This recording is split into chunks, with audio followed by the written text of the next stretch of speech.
Hey guys, what's up? It's Miles here, and welcome back to another video. So ever since YouTube introduced the new eligibility requirements to actually join the YouTube Partner Program, a ton of you guys have been DMing me on Twitter asking me to make a video like this one right here. So here it is. The only hard part about actually making these videos, and it's actually a reason why a lot of you guys actually subscribe to me, and that's because I almost never repeat the same tips that I've said in other videos. But I'm gonna be upfront with you guys. I might be saying some tips that I have said in the past in this video, but honestly, if that's the case, I'm sorry. I just know that this video is going to be covering a popular topic, and I know that this video is also going to be the first video of mine that a lot of people are going to be seeing. So I feel like I should be covering the basic tips as well as some of the advanced tips, so that's how I'm going to be covering some of the older tips I've said in the past. Also, comment below if this is the first video of mine that you are watching. I'm genuinely curious. Anyways, if this video does end up helping you guys out at all, please leave a like and maybe even subscribe if you do like what you see. That's literally all I ask, but other than that, let's get on with the video. So the first thing I do want to say before I actually start the video is I know I don't have 10 million or 25 million or even 50 million subscribers, but I do have like a little over 86,000 right now, which I do think is a pretty big number, which makes me somewhat qualified to actually make this video. But anyways, in this video, we are going to be talking about the new YouTube Partner Program policy. I don't even, that's a lot of words, but anyways, I'm sure as long as you're a YouTuber or someone who wants to be a YouTuber someday, you probably already heard about the new change. And on the chance that you are a small YouTuber and you're kind of scared thinking about how hard it's about to be to actually bring in any money from YouTube, this video is going to be perfect for you. Just as I said before, I'm sure you guys have already heard about the new change, but essentially before the change, you only needed like 10,000 views total across all your videos combined just to put ads on your videos, which would result in making you money. Now, of course, when you're a small YouTuber, like this change, it's only making you miss out on like $5 a month, which honestly is not a lot of money. I really don't get the huge reason of why everyone's complaining about it, but I know that this is something that a lot of people are passionate about, so I thought I might as well make a video on it. But essentially, now after the new policy change, YouTube says you have to have 4,000 hours of watch time within the past 12 months as one of the requirements to actually put ads on your videos. Now, what this means is that altogether within the past 12 months, so essentially the last 365 days, the length of every single person who have watched your video has to equal 4,000 hours. And one thing that I'm really mad about actually is that some partners who qualified under the 10,000 views rule, they got notifications saying that they're not going to be qualifying anymore when February comes up and the new changes take place. And that does suck because at one point they qualified and then all of a sudden they don't qualify. Like, I kind of feel like that's not fair. Maybe they should have only applied that to only new YouTubers. But anyways, another thing that they mentioned is that along with the 4,000 hours, you do need to have 1,000 subscribers. And that 1,000 subscribers only applies to the channel that you're actually trying to get monetized. Now, if you ask me, getting the 1,000 subscriber part, that's definitely the easier task of the two. And before you even start writing the comment about how I don't know anything about how hard it is to be a small YouTuber nowadays, trust me, that's probably the most ignorant thing you can say. And really, to summarize how to get 1,000 subscribers is really just to supply content for a demand that is yet to be met. It's literally as simple as that. And for those of you guys who want me to explain more, I'm going to be explaining more later on in the video. You can't get like 1,000, I mean, I guess you can get 1,000 subscribers by like copying other people, but trust me, copying other people is not going to get you the same fame. Like, people seem to think that using certain thumbnail styles, certain fonts, certain background music, etc. is going to get the same views that someone else gets. But that is not the case at all. And if you try copying a bigger content creator, then why would someone want to watch your video when they could just go and click on the next person who has more subs and more views and all that stuff? Like, it literally doesn't make sense to copy anyone on YouTube, trust me. And I'm not trying to be harsh or anything, but that channel is already meeting a demand, so why are you going to try meeting that demand as well? It literally just doesn't make any sense. Basically, what I'm trying to say is just for the first, I guess for the first step is just don't copy anyone else's thumbnail style, background music, or really just the overall layout of how they produce content. And if you do that, you definitely should not be thinking that you're going to be getting the same growth, because that's literally not true. Basically, if you stand out on YouTube and are different instead of copying other people, you're gonna get the clicks, you're gonna get the subscribers, and you're gonna get the watch time. I know it sounds too good to be true, but it's literally as simple as that. And I know some of you guys might be thinking that there's literally nothing for you to do on YouTube. Everyone's already doing everything possible. Trust me, I used to think that too at one point, but that's not true at all. And even take a step back and think about it. Every single year, random YouTubers blow up because they were unique and that's what got them famous. Like, they found something that no one else was doing. Look at Ricegum, for example. He's probably one of the biggest YouTubers out right now, and before YouTube, he was just a streamer on Twitch and MLG.TV. And he was a streamer just playing video games. That's it. Nothing too special. Just playing video games. Basically what everyone else does. And he realized that if he kept doing what everyone else was doing, there was no way that he would actually be able to make it. And when he realized that, that's when he started reaching out to bigger content creators and bigger celebrities and people like that to actually have them come onto his stream. And a result of that was actually more traffic that went straight to his Twitch stream. And he started getting more views and more subscribers and things like that on Twitch and MLG.TV.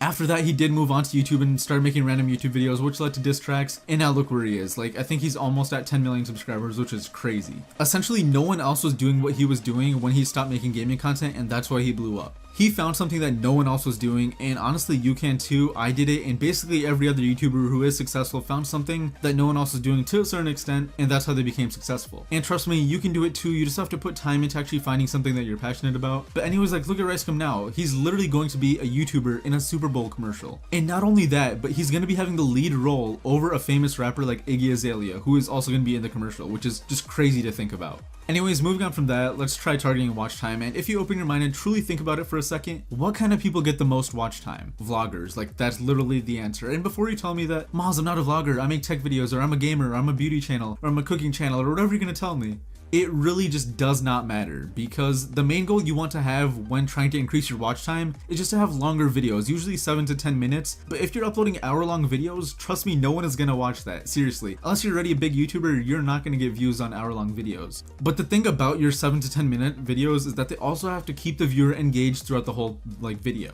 because essentially the longer the person watches your video, the more your watch time hours are actually gonna increase. Now the next tip which I'm about to say, and I have said this in a video of mine in the past, and it's super obvious, but I feel like I have to say it because just a lot of people just don't get it. But essentially, if you yourself can't sit through your own YouTube video, what makes you think anyone else on planet Earth is gonna be able to do the same thing? So a big example, which I've used in another one of my tip videos, which I'm pretty sure is the exact same video that I'm referencing right now, but it's essentially gameplay videos. And sometimes I have people follow me on Twitter and then they DM me like with their channel link, asking for a free channel review, and I'm usually fine with doing those. I do them in my free time. I'm sometimes late, but I usually always get back to everyone who actually asks me. But essentially, when I'm looking at their channel, I see that they're uploading like 20 to 30 minute videos of them just playing Call of Duty. And like literally, why are you uploading 30-minute videos of you playing a game? You're not talking, you're not doing anything. It's literally just gameplay. I can tell you right now, no one cares how many kills you got in that gameplay or whatever you did, no matter how special it was. No one is gonna want to sit through 30 minutes of you playing a game if there's nothing else going on with it. And if that's the case, I'm sure you yourself wouldn't want to sit through that video either. Like, look at PewDiePie. The biggest YouTuber on the planet didn't get big by just making gameplay videos. He got big by uploading gaming videos. Yes, that's true, but he also had a face cam, which made it more of a personal connection with his audience, which actually helped him build a fan base. And that's something that he picked up on that not a lot of bigger YouTubers realize right away. If you build that personal connection with your fan base, they're gonna keep coming back for more videos, and your watch time is gonna increase, your subscribers are gonna go up, and all that good stuff. So something I personally do about this issue is that whenever I'm done editing a video, no matter how long it is at all, I sit back, get some food, and rewatch my entire video just to make sure that there aren't any parts where I just get like bored or start playing on my phone or anything like that where I start to lose interest in the video that I actually made. And the reason why I do that is because if I can't sit through my own video without wanting to do something else, then there's no way that other people will. And if that's the case, then I make sure to actually go back into my editing program and actually make the changes which would actually keep me engaged throughout the whole video. Once I know that I'm actually satisfied with my video, then I'll actually go ahead and upload it to YouTube. Just one thing which I feel like is always like the center point of every single tip video I've made, but essentially you're only gonna get watch time and subscribers and fans and things like that if you make videos that would actually have a demand to them or have any chance of actually being searched for. Now, if you're just unsure of what to make, if you're a tech channel, just Google tech news and you'll find tons of trending articles. Write down the ones that you see the most because that means that they're the ones that are trending the most, and just make a video on them. If you're a vlogger or something, make a reaction video about a trending video on YouTube. It's literally that simple.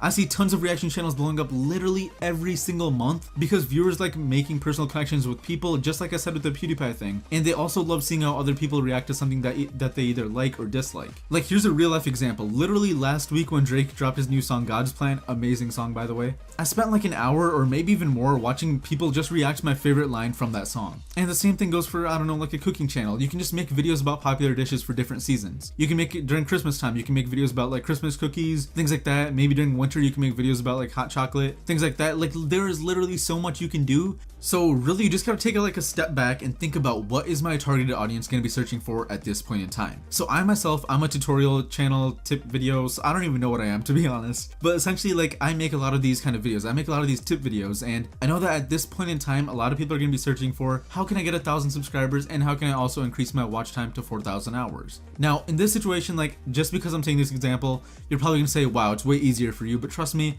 like, I actually had to think about it, and you can do the same for your genre too. And even Ricegum, like, he went completely different. Like, what he was making, there was literally no demand for. But the other thing I did say was you want to make content that actually has a chance of being searched for, and that's exactly what he did. When he started making videos about other YouTubers YouTubers, no one was looking for videos specifically about diss tracks. Like, I want to find a diss track on Jacob Sartorius or something like that. But what he did do was make videos on popular people, and because people were looking for Jacob Sartorius or Taylor Kniff or whoever else he's dissed in the past, that's how his videos actually started showing up in the search results, and that's how he built his fan base. And now people actually put his name in their title so that they can do what he did to grow, and it's kind of weird how it came full circle. But anyways, I'm really proud of him and his success. But moving on from that, you just gotta think about YouTube as a game of supply and demand. It's literally basic economics, and if you ever take an economics class, that's gonna be the first thing you learn, trust me. Basically, make videos that people would be searching for, and that's how you're gonna get watch time hours. And honestly, you gotta just make sure that the content you're making is actually interesting to sit through. Try aiming for 7 to 10 minutes or something like that. Like, I'm genuinely curious right now, like if you're still watching this video right now, comment below saying what your 2018 YouTube goals are. An example of this could be something like, I want 1,000 subscribers and 4,000 watch time hours. I'll probably like just put something on the screen. I don't know, will it be down there or down there? I don't even know where I'm putting this face cam, to be honest. Anyways, I just kind of want to see how many people actually kept engaged throughout the video, and I think that'll be a pretty good way to actually get an estimate of it.